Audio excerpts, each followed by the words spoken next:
Allah.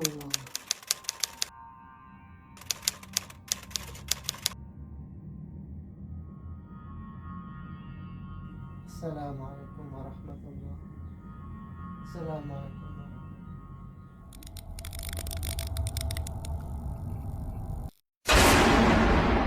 Mang Sukir.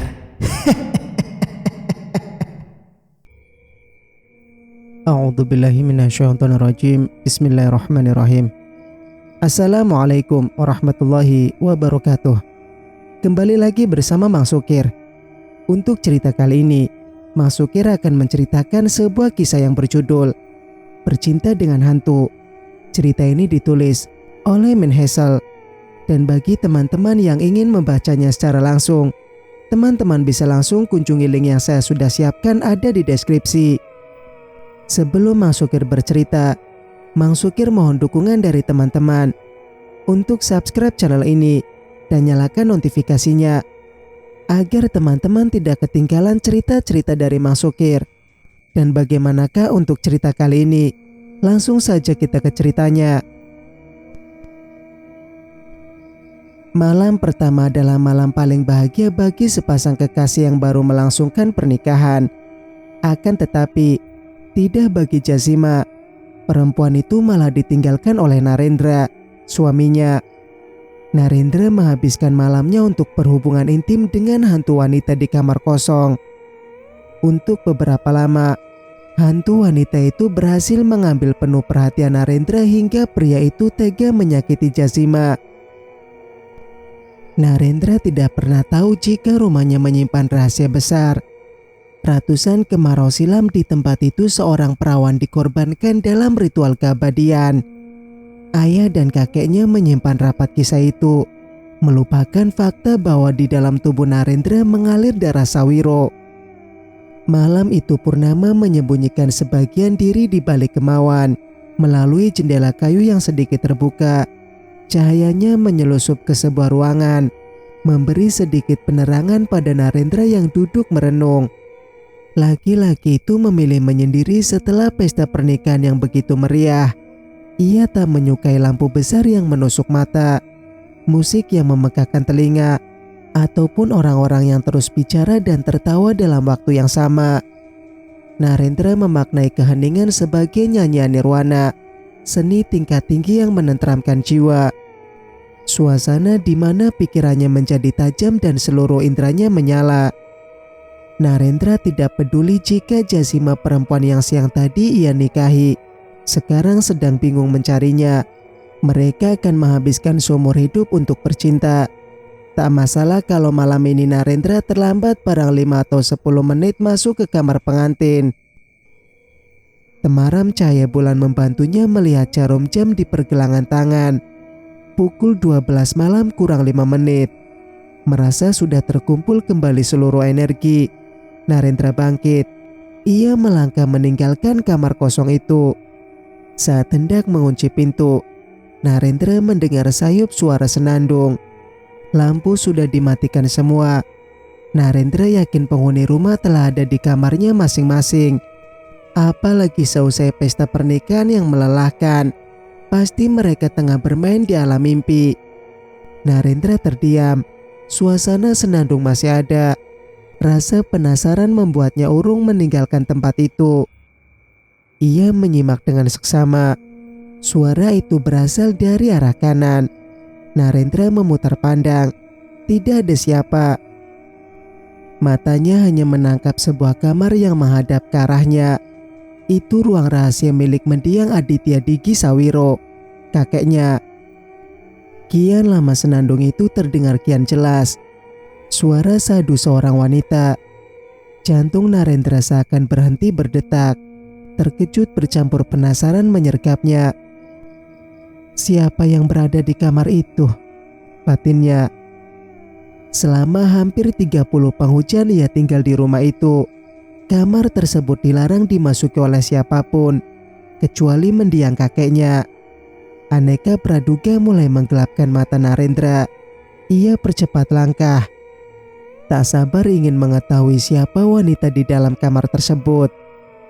Tanpa pikir panjang, Narendra memegang gagang pintu berbentuk ular dan mendorongnya hingga ruangan terbuka. Hawa dingin langsung menerjang. Namun, ia tak berlangsung lama. Pandangan Narendra kini tersita penuh pada sosok wanita berselendang merah yang memainkan kenong. Wanita itu duduk membelakangi Narendra. Sejauh 1 depa di depan wanita itu terdapat patung ular kobra. Tingginya sekitar 1 kilan orang dewasa. 2 wadah kecil berbentuk mirip perahu berisi minyak dan api yang mengapung di tengahnya mengapit patung tersebut. Dalam remang kulit wanita itu seolah bersinar. Bukan pula seperti rembulan, bukan pula seperti kulit langsat, melainkan kuning seperti diselimuti lapisan emas yang sangat tipis. Samar, antara ada dan tiada. Kemben warna hitam ditambah selendang merah yang melekat di tubuhnya merupakan perpaduan sempurna. Rambutnya panjang mencuntai, lambang keanggunan maha tinggi. Narendra mengayunkan langkah perlahan. Tak dapat ia elakkan keinginan untuk melihat wajah wanita asing itu. Ketika Narendra tepat berada di sampingnya, sosok itu menoleh. Bola mata berwarna coklat miliknya seakan tersenyum pada Narendra. Mulut lelaki itu terkunci. Pandangannya tak dapat lepas dari sang pemilik pesona. Wanita berparas sayu bangkit. Perlahan ia menggerakkan lengan dengan gemulai sambil terus bersenandung. Suara gamelan pun mengalun. Entah dari mana asalnya, entah siapa memainkannya. Wanita itu terus menari. Semakin lama semakin rancak hingga selendang lepas dari tubuhnya. Sembari terus melenggak-lenggok, ia pun melepas kemben. Satu-satunya tabir yang menutup pusat keindahan. Kini di hadapan Narendra terpampang sebuah sintal yang polos, yang seketika itu menerbangkan angannya ke negeri para dewa. Sebagai pemuda yang selalu menjunjung nilai moral, hak itu cukup memantik syahwat dalam dirinya. Darah Narendra sepanas kawah candra di muka. Seketika ingatan Narendra akan Jasima Bakmanik yang putus talinya. Sosok di hadapannya melampaui batas wanita sempurna yang telah lama menjejali ruang hayal. Wanita ini tidak berasal dari bumi. Ia apsari yang turun dari surga loka. Begitu pikir Narendra. Ketika sang wanita mengulurkan jemari, hati lelaki itu berdesir. Seperti ada yang menggerakkannya untuk menyambut ajakan itu. Kesadaran Narendra telah lenyap. Sepenuhnya tenggelam dalam dekapan wanita tersebut. Ia menelusuri, menjelajahi setiap inci, lalu mengayuh. Terus mengayuh hingga sampai titik tertinggi. "Siapa kau, Nona? Sejak kapan kau ada di sini?" Narendra memberanikan diri bertanya setelah puas berenang di samudra asmara. Wanita itu duduk bersila. Selendang yang tadi lepas ia gunakan untuk menutup dada. Ia menjawab pertanyaan Narendra dengan suara yang lebih merdu dari kicauan kenari. "Aku satu-satunya perempuan keturunan Trasawiro. Suatu sore ketika aku mandi di Sendang, seseorang menculik dan menempatkanku di sini. Tangan ini diikat dengan rotan. Mulutku disumpal potongan kain. Orang yang menculikku itu ternyata pamanku. Darinya juga aku tahu bahwa keluarga kami meyakini darah suci dari perempuan Sawiro bisa memberikan keabadian jika dipersembahkan kepada Kiai Agung." Perempuan itu menunjuk patung ular. Narendra masih menyimak. Cerita pun ia lanjutkan. "Malam itu bulan Dandari. Seluruh keturunan Sawiro yang semuanya laki-laki berkumpul di tempat ini. Kembang 7 rupa, janin rusa kering, kemenyan, dan diriku diletakkan di hadapan Kiai Agung. Mereka merapalkan mantra sepanjang malam antara sadar dan tidak, hingga pimpinan tertinggi menggagahiku. Aku tidak tahu siapa pemimpin itu karena itu memakai topeng. Ketika aku kesakitan dan darah kesucian mengalir, Mereka bersorak seperti menang perang. Setelah itu, aku diberi ramuan yang baunya seperti rendaman bambu. Mereka bilang untuk keabadian. Begitu ritual usai mereka pergi, aku ditinggalkan sendiri di sini dengan tangan dan kaki terikat. Tak lama kemudian aku tertidur. Aku bangun lagi purnama berikutnya ketika ritual diadakan.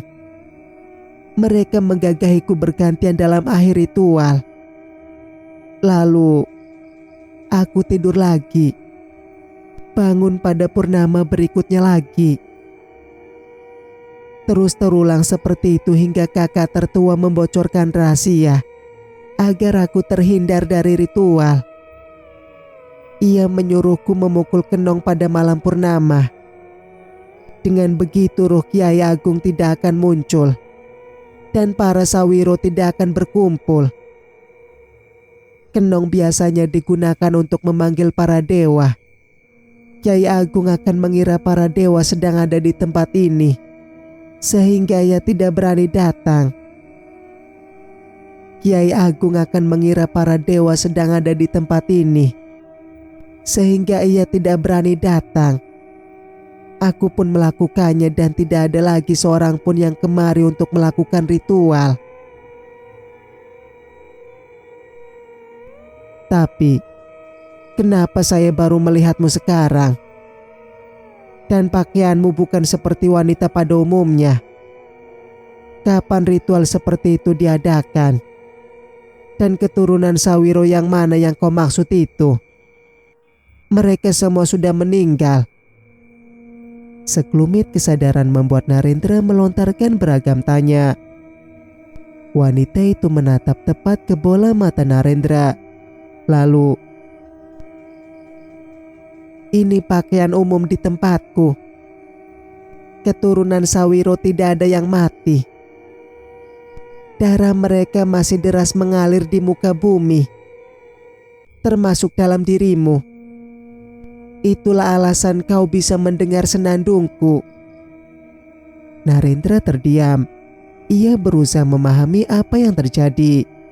Ia berjuang mengingat sesuatu, namun tak mampu. Pikirannya tidak bisa lari dari tempat itu. Siapa namamu, Nona? Tanyanya. Wanita beralis bulan tanggal 1 itu mendekatkan bibir ke telinga Narendra. Ia berucap lirih. Lebih banyak napasnya daripada suara. Roro Kemuning.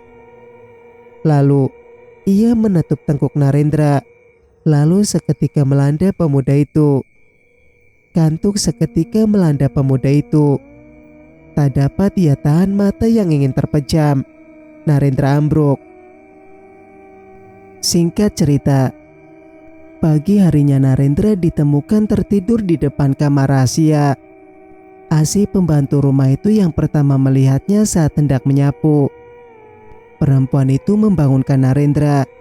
Ia tidak menduga macam-macam karena selama bekerja di rumah tersebut Asi tidak menemukan kejanggalan apapun. Kamar rahasia ia kira hanya gudang untuk menyimpan barang lawas milik mendiang kakek Narendra. Begitu sang majikan terbangun, Asi bertanya, "Kenapa Mas Narendra tidur di sini? Belum berani ya sama istrinya? Masa pengantin baru bobonya di luar, Mas? Di lantai pula." Narendra melihat sekeliling, berusaha mengingat apa yang terjadi. Tatapannya terhenti pada gagang pintu yang berbentuk ular. Peristiwa semalam kembali melintas di benaknya. Narendra mengayunkan pandang ke Asih. Ia ingin bertanya sesuatu pada perempuan yang sudah memasuki kepala 4 itu. Namun urung. Ia bingung harus bertanya apa dan mulai dari mana. Sepertinya saya kelelahan hingga tanpa sadar tidur di sini. Terima kasih sudah dibangunin ya, Bi. Setelah mengatakan itu, Narendra bangkit. Ia melangkah menuju kamar. Aneh. Dia manusia paling aneh yang menghuni rumah ini. Kebiasaannya menyendiri di kamar kosong. Terus sekarang ngapain coba tidur di lantai? Lagian kan kamar para majikan ada di depan. Selain kamar, ada juga ruang tamu, ruang keluarga, dan ruang lainnya. Kenapa dia milih tidur di bagian rumah yang paling belakang? Mungkin karena dia jiwanya gak nyeni gitu kali ya. Jadi beda gitu cara mikirnya. Tahu mari kita nyapu lagi. Asi berbicara pada diri sendiri. Perempuan itu melanjutkan pekerjaannya. Singkat cerita, tiba di kamar, Narendra melihat Jasima duduk di depan meja rias. Istrinya itu sedang memegang hair dryer untuk mengeringkan rambutnya yang panjang sepinggang. Melihat Jasima yang kesulitan melakukannya sendiri, Narendra mendekat. Ia mengambil hair dryer dari tangan Jasima dan memulai memegang rambut berwarna mahagani milik istrinya. Pesta pernikahannya sangat meriah ya. Kau sampai kelelahan dan lupa masuk kamar. Jasima mengucapkan itu diiringi senyum manis. Ia berpandangan dengan suaminya melalui cermin. Hari pertama menjadi seorang istri tidak ingin ia rusak dengan drama.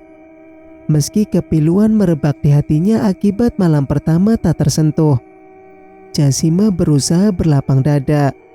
Ia mencoba berbaik sangka dengan mengira Narendra terlalu lelah.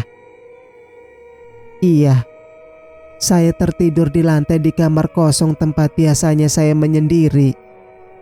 Kamu tahu keramaian selalu menguras tenaga saya, sehingga saya butuh waktu untuk menenangkan diri beberapa menit. Ternyata malah tertidur. Narendra sengaja membuat alibi. Meski selama ini Jasima merupakan tempatnya membagi banyak cerita, kali ini Narendra tidak tertarik memberitahunya. Selain itu, ia belum yakin peristiwa yang ia alami semalam itu mimpi atau nyata. Narendra ingin tertidur setelah tengkuknya ditiup oleh Roro Kemuning di dalam kamar rahasia. Ia pun masih bingung karena terbangun di luar kamar. Siapa yang memindahkannya? Sepertinya saya bermimpi semalam karena terlalu lelah, pikirnya.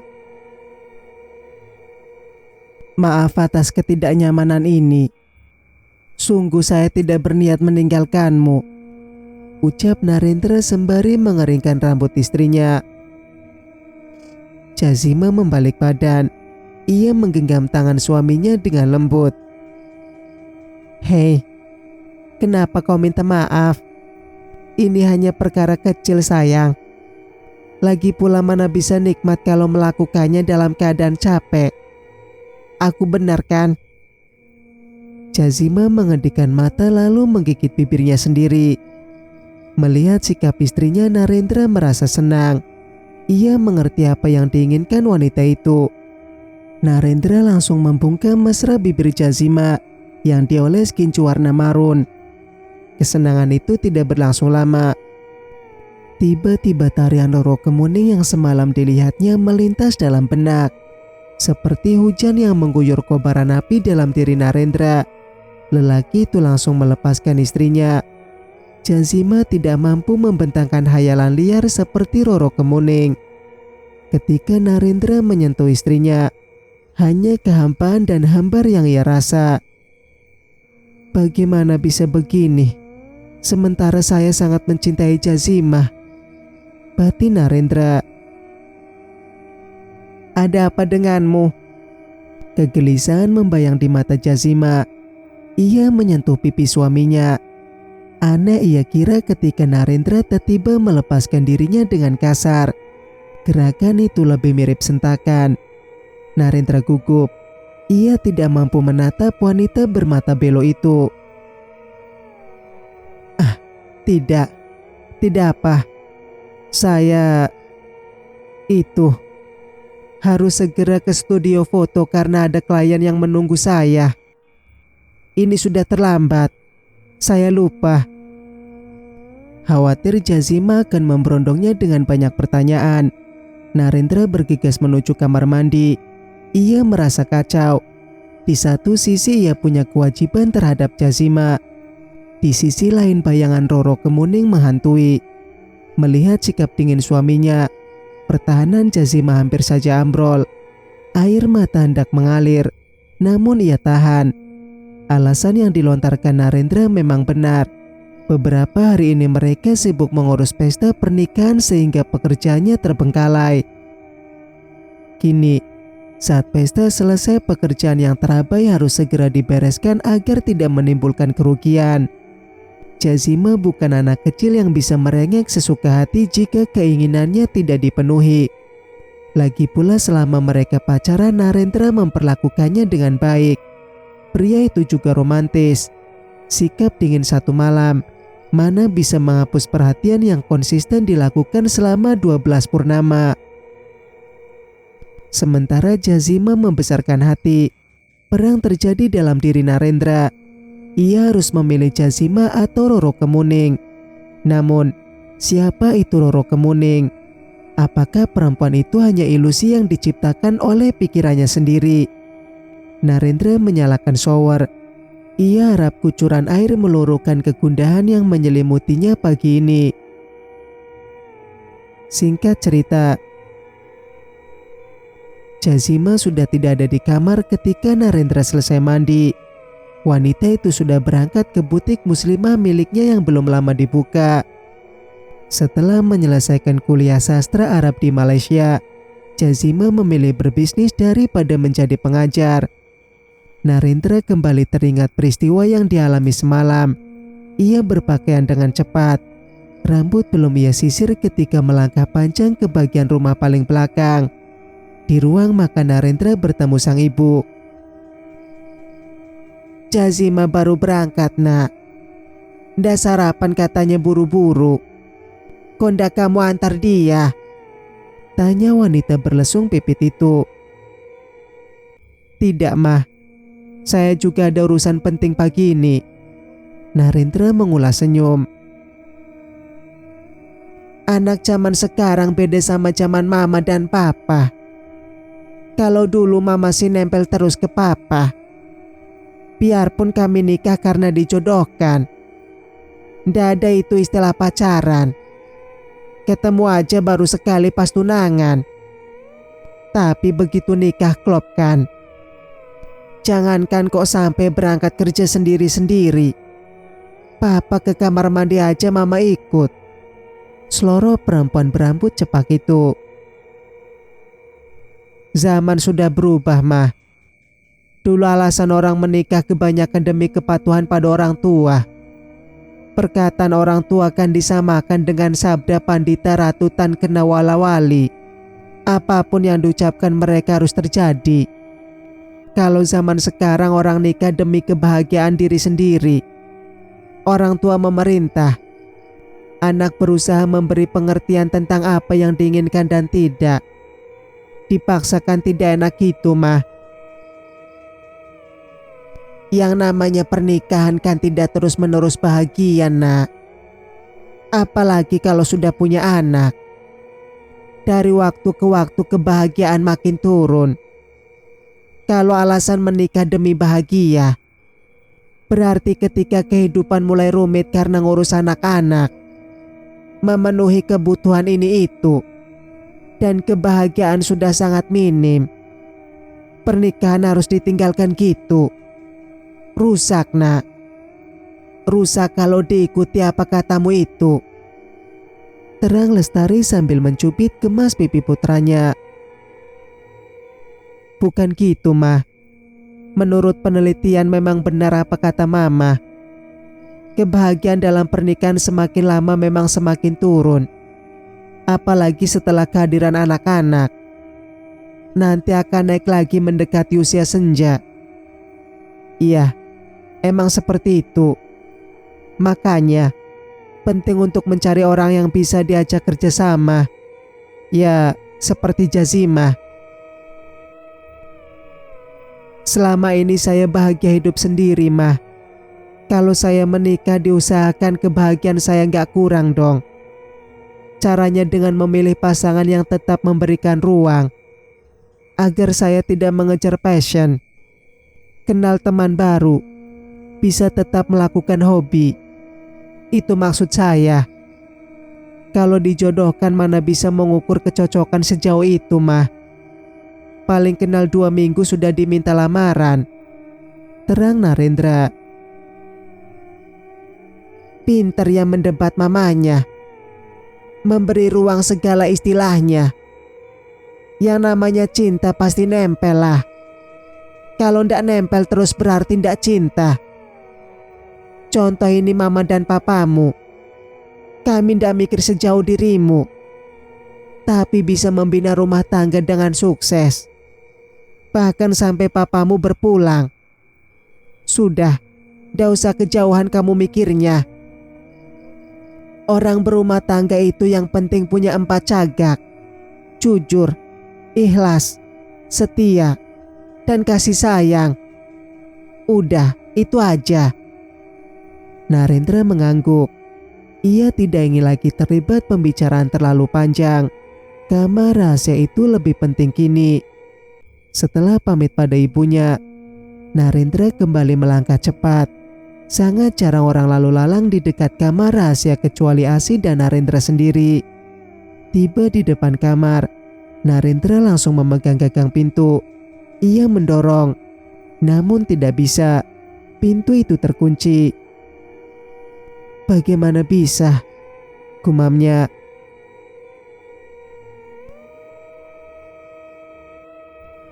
Bersambung. Nantikan kelanjutan ceritanya di video berikutnya. Mang Sukir pamit. Wassalamualaikum warahmatullahi wabarakatuh.